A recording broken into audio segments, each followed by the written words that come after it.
बिस्मिल्लाहिर्रहमानिर्रहीम, अस्सलाम वालेकुम। आप देख रहे हैं दुनिया न्यूज़ HD और ये है आईसीसी चैंपियंस ट्रॉफी 2025 की खुसूसी ट्रांसमिशन जो कि सुबह से ही जारी है। और मेरे साथ मौजूद हैं legends of cricket Mohammad Irfan और तौफीक उमर। कुछ ही देर में हमें ज्वाइन कर लेंगे डॉक्टर हफीज़ आबान साहब जो कि कनाडा से हमें ज्वाइन करेंगे, स्पोर्ट्स एनालिस्ट हैं।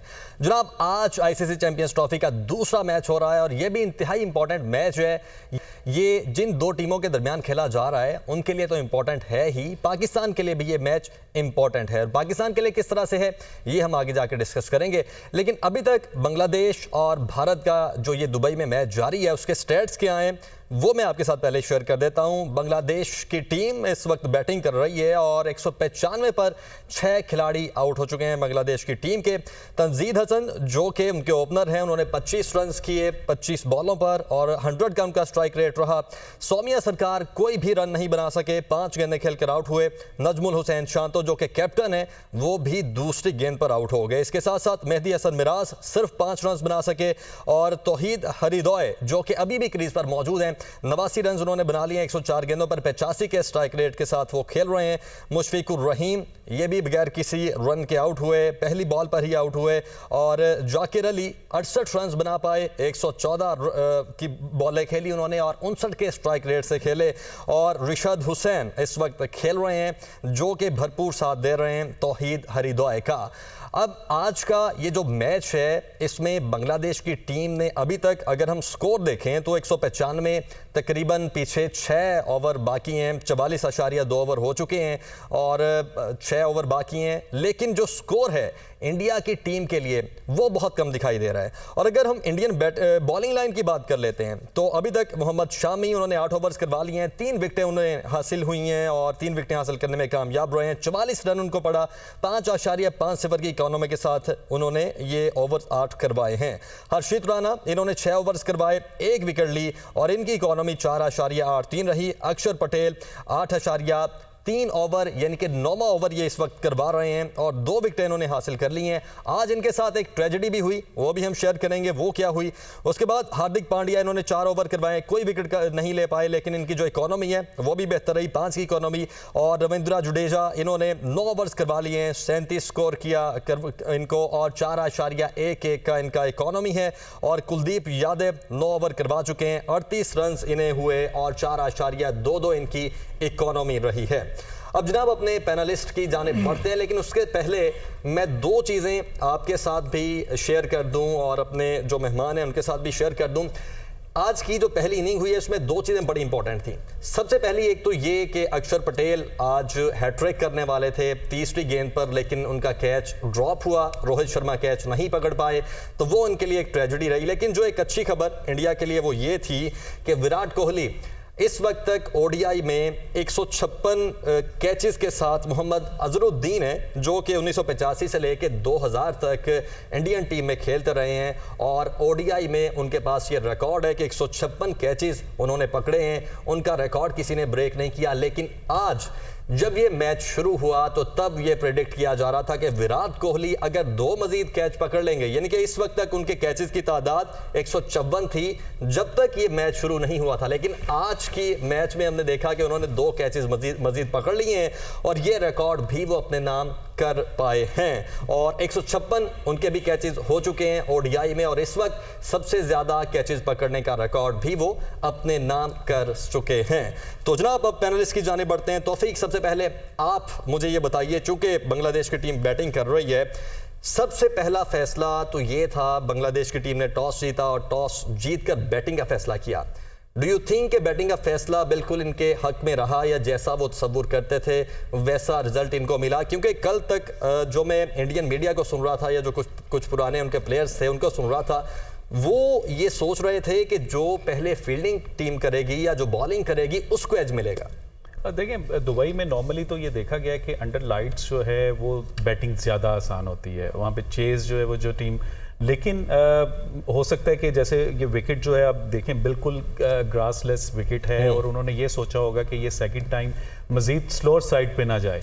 तो उन्होंने उस चीज़ को मद्देनजर रखते हुए आई थिंक उन्होंने कहा होगा कि हम पहले बैटिंग करते हैं, वो जो भी उनका थे, क्योंकि कंडीशंस जो होती हैं वो विकेट को देख के आप प्लान करते हैं, तो ऑब्वियसली उन्होंने शायद यही उनके माइंड में ये चीज़ होगी कि शायद स्लोअर साइड। लेकिन बिल्कुल नया पिच है, अभी तक इस पर मैचेस नहीं खेले गए, तो स्विंग होने के चांसेस ज्यादा थे।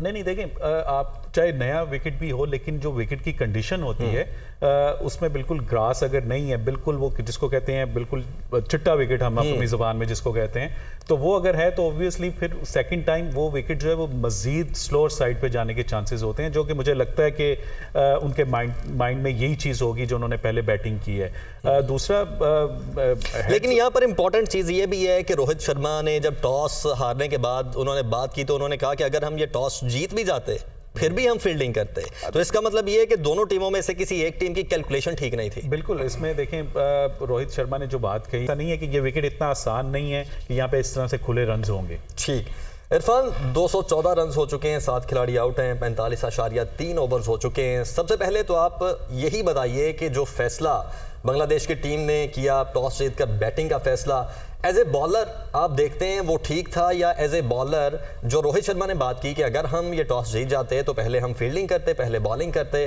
क्या सोच रहे थे रोहित शर्मा अगर वो पहले फील्डिंग करते?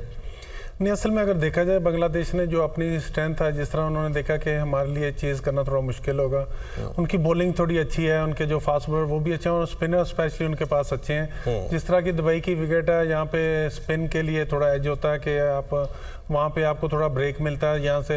उसके बाद फिर सेकंड इनिंग्स में जिस तरह थोड़ा विकेट ड्राई नज़र आ रहा है और थोड़ा और टूट जाएगा विकेट में भी, अगर ओसना और ड्यू वगैरह ना पड़ी तो थोड़ा मुश्किल कर सकते हैं।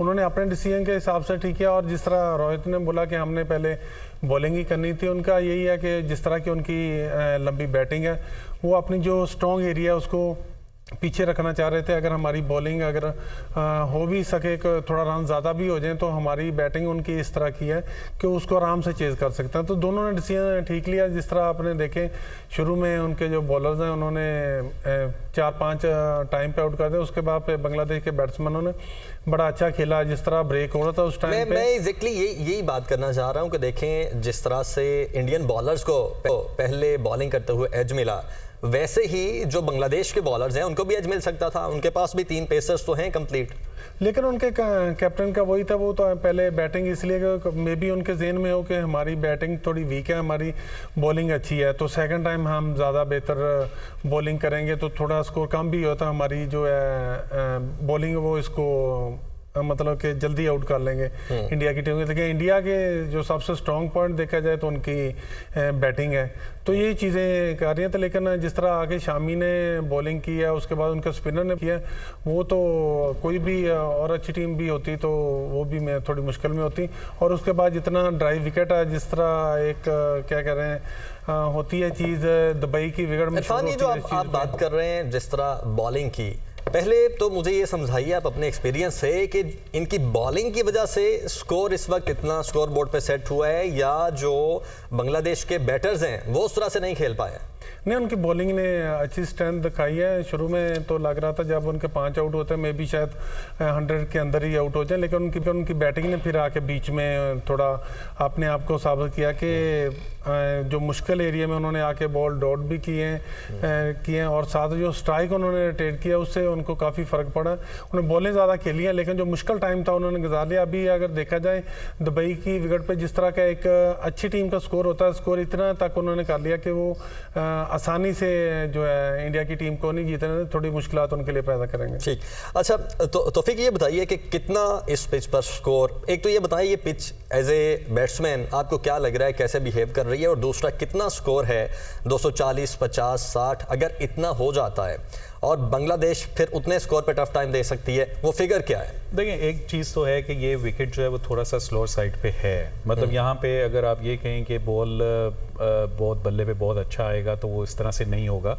यहाँ पे जैसे पाकिस्तान में विकेट्स हैं या जैसे इंडिया अपने वहाँ पे खेलता हुआ आ रहा है अगेंस्ट इंग्लैंड सीरीज़, ये विकेट थोड़ा सा उससे डिफरेंट है। लेकिन जैसा कि हमें पता है कि इंडिया की जो बैटिंग है और जिस तरह के उनके बैट्समैन हैं, वो तो अगर आपने मैच को बचाना है तो आपको विकेट लेना पड़ेगी। यहाँ पे आप ऐसा नहीं कर सकते कि आप कहें कि जी आप कंटेन करके तो मैच को लंबा लेके जा सकते हैं। अगर आपने इंडिया को मैच से से आउट करना है या जीतना है तो उसका एक ही वे आउट है, और वो है आपने विकेट्स लेनी है उनकी, क्योंकि उनके बैटर्स जो हैं वो इतने इन फॉर्म है इस वक्त और इतने अच्छी उनकी फॉर्म लगी है कि वो वहाँ पे कैसी भी विकेट हो अगर वो खड़े रहेंगे तो उनके रन्स आप नहीं रोक सकते। उनको रोकने का सिर्फ एक तरीका, आप उनको आउट करें। और उनके जितनी भी बैटिंग आप देखेंगे वो सारे के सारे इन फॉर्म है अभी। अगर आप रिसेंटली, जैसे हमने पहले भी बात की कि रोहित शर्मा भी लास्ट मैच वो काफ़ी देर से रन्स नहीं कर रहे थे, लेकिन जो अभी लास्ट सीरीज में उन्होंने भी 100 स्कोर किया है। और रोहित शर्मा की आपने बात की है तो 268 मैचेस अभी तक उन्होंने खेले हैं, 10,988 रन हैं और 49 की एवरेज है उनकी,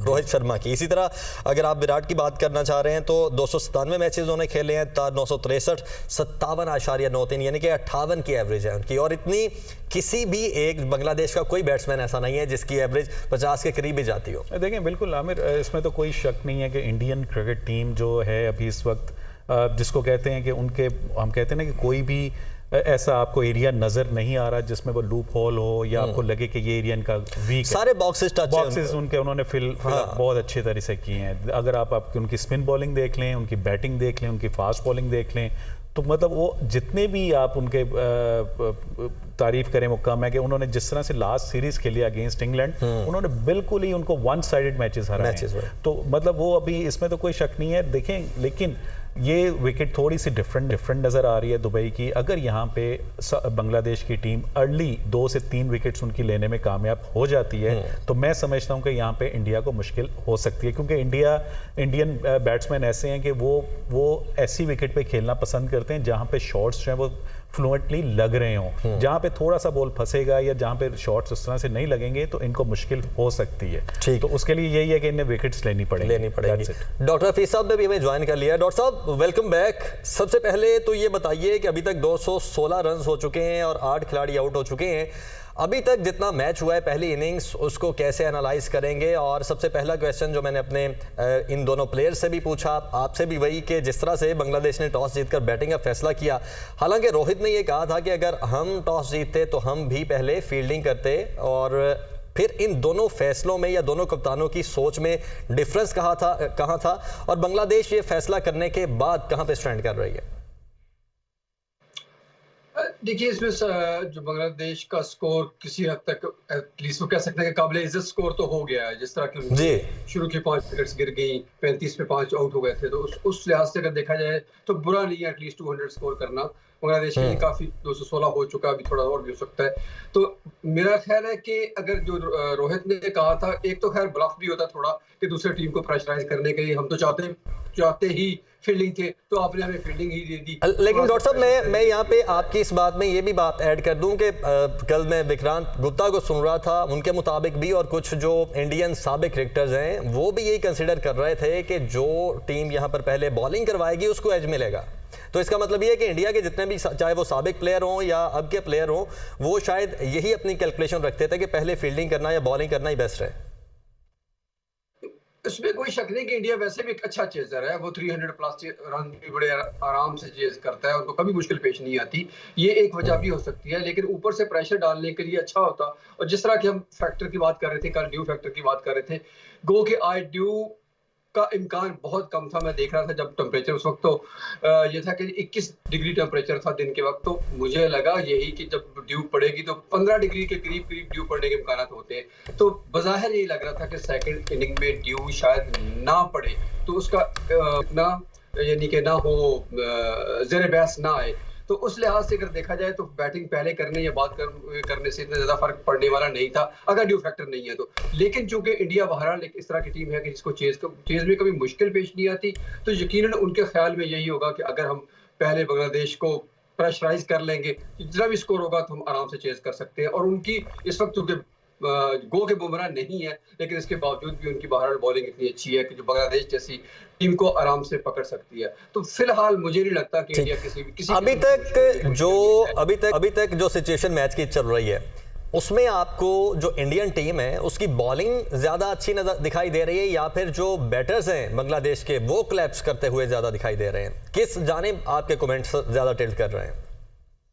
देखो इंडिया का हमेशा पल्ला तो भारी रहता है बांग्लादेश पे, इसमें कोई शक नहीं है। और बांग्लादेश जब से इंटरनेशनल क्रिकेट में आई है, कोई इतनी बड़ी टीम बनकर कभी भी सामने नहीं आई। गो किसने वक्तन फवक्तन वो परफॉर्मेंसेस देती रहती है, वनडे में या T20 में, खासतौर पर टेस्ट में। तो अभी रिसेंटली हमें पाकिस्तान को उन्होंने हराया, जो बड़ी विक्ट्री थी उनकी। इसके अलावा एक आध दफा उन्होंने न्यूजीलैंड को हराया। तो उस लिहाज से तो इंडिया वैसे एक भारी टीम है उन पर।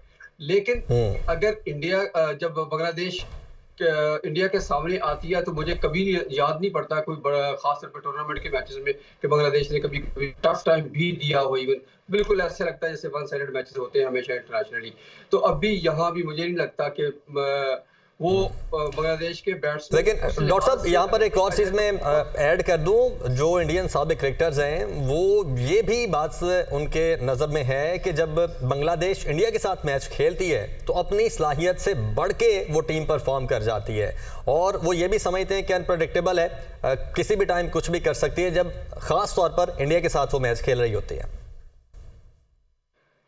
देखिए, वो अपने मुल्क में अगर खेल रही हो, जैसे उन्हें हराया भी 3-0 से इनको हराया भी था अपनी बायलैटरल सीरीज में। इंडिया जब वहां गई थी बांग्लादेश खेलने के लिए, तो वो डिफरेंट कंडीशन होती है। वहां पर वो बिल्कुल अपनी मर्जी की पिचेस बना के, कहीं इवन ऑस्ट्रेलिया को भी हराया, न्यूजीलैंड को हराया, पाकिस्तान को भी हराया। तो बांग्लादेश अपने घर के अंदर तो बहुत अच्छा खेल लेती है, लेकिन बड़े टूर्नामेंट का प्रेशर बड़ा होता है। बेशक वो जितना मर्जी अच्छा खेल ले, वो कहीं भी आप अगर देखें तो इंडिया के आसपास नहीं पटकती। तो बज़ाहिर कंपटीशन नहीं है। हाँ, टू सम एक्सटेंट क्योंकि वनडे क्रिकेट है, एक दिन की बात होती है, तो हो सकता है कभी ऐसी उनका वो फ्लूक लग जाए तो अलग बात है, लेकिन कंपटीशन नहीं है। ठीक। अच्छा इरफान, जैसे डॉक्टर साहब अभी बात कर रहे हैं कि बुमराह आज मौजूद नहीं है, इंजरी की वजह से वो नहीं खेल पा रहे, तो बुमराह का होना या ना होना इस थ्रू आउट पूरी चैंपियन ट्रॉफी में कितना इम्पैक्ट डालेगा इंडियन टीम पर? नहीं, बुमराह जिस तरह का बॉलर था उसका फ़र्क तो पड़ेगा, लेकिन बड़ी टीमें जो होती हैं किसी के अनफिट होने से या किसी वजह से उन पे कोई असर नहीं पड़ता। देखिए आप, जिस तरह अभी उन्होंने बॉलिंग किया, शामी उसकी जगह पे आया, तो वहाँ पे आके उसने अभी 4 आउट किए, 4 आउट कर लिए हैं, तो बड़ा अच्छा परफॉर्म कर रहा है। तो यही बड़ी टीमों की निशानी होती है। लेकिन ओवरऑल जो बुमराह का अपना प्रेशर, हालांकि शामी भी इंजरी के बाद आए हैं, रिकवर करके आए हैं। जी, तो लेकिन उसको लास्ट टाइम पे हुई है, तो जिसकी वजह से वो चैंपियन ट्रॉफी से बाहर हुए। तो लेकिन बड़ी टीमों का यही होता है कि वो अच्छा परफॉर्म करती हैं, और बुमराह का ओवरऑल प्रेशर तो था कि उनका एक एक्शन इस तरह का है, और ऊपर से पेस और जिस तरह की उनकी परफॉर्मेंस जा रही थी, तो काफ़ी मुश्किल था अगली टीमों के लिए। तो लेकिन उसका इनको थोड़ा प्रेशर तो आएगा, लेकिन उनकी बॉलिंग इस तरह की है इंडिया की कि वो उस चीज़ को फिलअप करेंगी और उसकी कमी महसूस होने नहीं देगी। ठीक।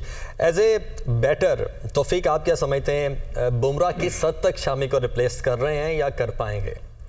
देखें, बुमराह जो है नो डाउट के वर्ल्ड क्लास बॉलर है। मतलब वो नो मैच अगर बुमराह इंडियन क्रिकेट टीम में हो तो ऑब्वियसली वो ही इज़ नंबर 1 बॉलर। और मतलब उसने इतने मैचेस इंडिया को जितवाए हैं। आप रिसेंट पास्ट में भी उसकी जो फॉर्म देख लें तो उसने वो इवन वो अगर टेस्ट मैच हैं, वो वनडे हैं या वो T20 हैं, तो वो सिंगल हैंडेडली वो मैचेस जितवाता है इंडिया को। तो ऑब्वियसली उसका जो है वो उसको कहते हैं कि वो उसकी कमी तो इंडिया को महसूस होगी, इसमें कोई शक नहीं है। लेकिन शामी भी जिस तरह से बॉलिंग कर रहा है और जिस तरह से इस विकेट पे बॉलिंग की है, आई थिंक कि उसने बहुत ज़बरदस्त बॉलिंग की है। उनके स्पिनर्स ने बहुत अच्छी बॉलिंग की है। देखें, आप टॉस की जो बात कर रहे थे ना, टॉस अगर आप जब आप डिसाइड करते हो कि जी आपने पहले बॉलिंग करनी है, तो उसमें आप कुछ चीज़ें होती हैं जो आप देखते हो कि अगर कोई विकेट पे मॉइस्चर है, ठीक है, तो फिर आप देखते हो कि आप पहले मतलब बैटिंग के लिए नहीं जाते, बॉलिंग को चूज़ करते हो। या अगर घास वाला विकेट है तब भी आप सोचते हो कि यार अभी ये फ्रेश घास होगा तो इस पे बॉल थोड़ा सा अर्ली सीम होगा, तो हम लोग पहले बॉलिंग के लिए जाएं बैटिंग के लिए। लेकिन ऐसी जैसा अभी वेदर है दुबई में और जिस तरह की विकेट देखने को मिल रही है, ये दोनों चीज़ें नहीं नज़र आ रही। तो आई थिंक बांग्लादेश का जो डिसीजन था कि हम पहले करते हैं बैटिंग करते हैं, तो आई थिंक वो उन्होंने देखा होगा कि हमारी स्ट्रेंथ क्या है। उनकी स्ट्रेंथ उनकी बॉलिंग है, उनके स्पिनर्स भी अच्छे हैं, उनकी बैटिंग जो है वो हमेशा स्ट्रगल करती है बड़े टूर्नामेंट्स में। तो उन्होंने कहा होगा कि हम अभी अपना एक टोटल करते हैं जो भी हम कर सकते हैं और उसके बाद इंडिया को अगर हम अर्ली अपनी बॉलिंग से पकड़ सकते हैं तो वो उनके माइंड में ये चीज़ होगी। तो आई थिंक उनका डिसीजन ठीक था। आपकी नज़र में उनका ये डिसीजन ठीक था। और अभी इस वक्त जो मैच का स्कोर है वो 208 खिलाड़ी आउट और 47.1 ओवर हो चुके हैं। इनके 15 गेंदों का खेल अभी बाकी है। जनाब यहाँ पर अभी हम एक ब्रेक लेंगे, ब्रेक के बाद वापस आएंगे और यहीं से इस ट्रांसमिशन का सिलसिला आगे बढ़ाएंगे। Stay with us.